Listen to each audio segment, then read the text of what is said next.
Welcome back to a new video, and today's video is about the Atlantic Division and my favorite player on each team. Now before this video gets started, please remember to hit that like and smash that subscribe button for more hockey content just like this. We're posting one video daily and two shorts daily, so stay tuned, turn on post notifications, and if you can share this, comment, it'll be awesome. Now with the first team we have the Buffalo Sabres, with my favorite player on the team being none other than Tage Thompson. Tage Thompson started off his career with a bit of a rocky start, not really proving himself in the NHL level, and then being sent down to the AHL, and then being flipped for Ryan O'Reilly. With all the pressure on his shoulders, being the main part of the Sabres' #1 centerman in the trade, he started his season with 12 points in 65 games with the Buffalo Sabres. For the next 2 seasons, he played in the AHL, trying to find his footing, trying to grow into his body, and trying to develop his skill. In the 2021 season, he played another NHL season, which was pretty decent, played around third-line minutes, put up 8 goals in 6 games, and really showed the potential he had. In some games, he was very noticeable, in some games he weren't, and he just had to find that consistency. And he found that in the 2021 to 2022 season, putting up 68 points in 78 games, and this really solidified his spot in the NHL and showed what he can be. But people didn't believe in him, and he proved them wrong again. But this season he's having an all-star year, leading the Sabres in points and having 68 points in 58 games, proving why he's the next #1 centerman for the Buffalo Sabres and why he traded for them and proving everyone wrong. And with the next team we have the Boston Bruins. And for the Boston Bruins, my favorite player is none other than David Pastrnak. David Pastrnak has played with the Bruins his whole career.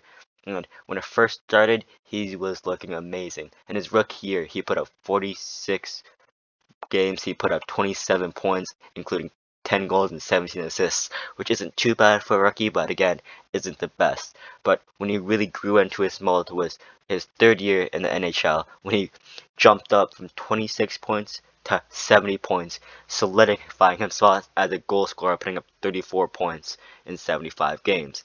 And throughout those seasons, he really hasn't fallen off. He has been putting up over 70 points per season, other than the COVID season, which everyone understands, but he was on pace to put it up. And he has really been in all-star conversations his whole career, basically. He's been in heart conversations, and he is the soul and life of this Boston Bruins team. With the next team, we have the Detroit Red Wings. And my favorite player on their team is none other than the giant himself, Elmer Soderblom. Elmer Soderblom is in his rookie year. He has 8 points in 21 games and 11 points in 6 games with the Detroit Red Wings. Now, Elmer Soderblom, I like him not because of his skill, which is growing immensely, but his size, his personality, the talent that he has. He is tall, he's big, he uses his body, he's growing into his body, he's playing against top competition in the NHL. His first goal was a game-winning goal against the Montreal Canadiens, and when Arbor Xhekaj hit him, he did not back down, which, in my opinion, is something really ballsy to do. Next, we have the Montreal Canadiens, and my favorite player on the Montreal Canadiens is the opposite of Elmer Soderblom. He is a dwarf in Cole Caulfield. Now, Cole Caulfield was one of my favorite players from the draft. He's a small player, but he works hard to find open nights, and he snipes every chance he gets. He's focused, he's tenacious, he works hard on everything. He doesn't back down. If he's against a bigger player, he'll still hit them. He'll still finish his check, and that's what I love about Cole Caulfield. Now, his rookie season, very disappointing, playing with Dominic Ducharme, but under Martin St. Louis, he would have won the Calder. So far this season, his first regular season, in my opinion, because his rookie season he had 2 different coaches with 2 different results. He has 36 points in 46 games, 26 of them being goals. Now, he is a goal scorer. His underlying numbers may not be the best playing against Nick Suzuki, but he is a goal scorer. He's a goal scorer by heart, and I think next season he's going to truly break out into the goal scorer and the star we know he can be.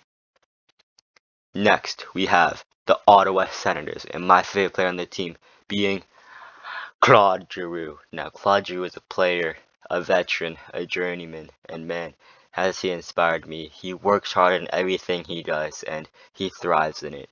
He's a great player, a great leader, and a great just overall player to have on your team. I'd love to have him on my favorite team. So far with Ottawa this year, he has 48 points in 50 games, which in my opinion is very underrated, as many people do not know that. Many people look at Claude Giroux as maybe a washed second line center or maybe a good third line center, but I think he's a bona fide second line center alongside Alex DeBrincat, Brady Tkachuk, Josh Norris, Tim Stützle. This Ottawa team could be good next year, but again, they were supposed to be good this year, so I guess we'll never know. Now, with the second to last team, we have the Tampa Bay Lightning, and my favorite on the team being Brayden Hagel. Now, Brandon Hagel has been a kind of a great story to see so far this season. Through this season, alongside Claude Giroux, very underrated, having 44 points in 51 games, 23 of them being assists and 21 of them being goals. He reminds me of a way better Brendan Gallagher. He's a scrappy player, he works hard, and he's relentless. On the forecheck, he finishes his check. On the back check, he back checks hard.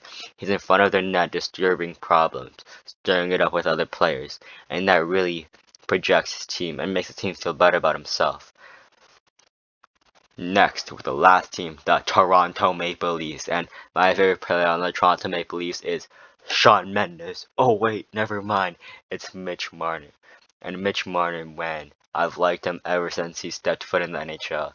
He's a great player, and he's never gotten under 50 points in a season, including his rookie and the COVID-shortened season. So far, this season, he has 62 points in 53 games, and he has been creating, and when the Leafs were at their lowest, it was him that stepped up, including having a 16-game point streak, and that is impressive for being on a Leafs team that didn't really have Matthews playing at his best as he was injured, didn't really have Zach Hyman back, and only had William Nylander with them to really thrive. And that's it for today's video. Like always, if you like this video, leave a like and smash that subscribe button for more hockey content just like this. We're posting daily, so please subscribe and see you guys soon.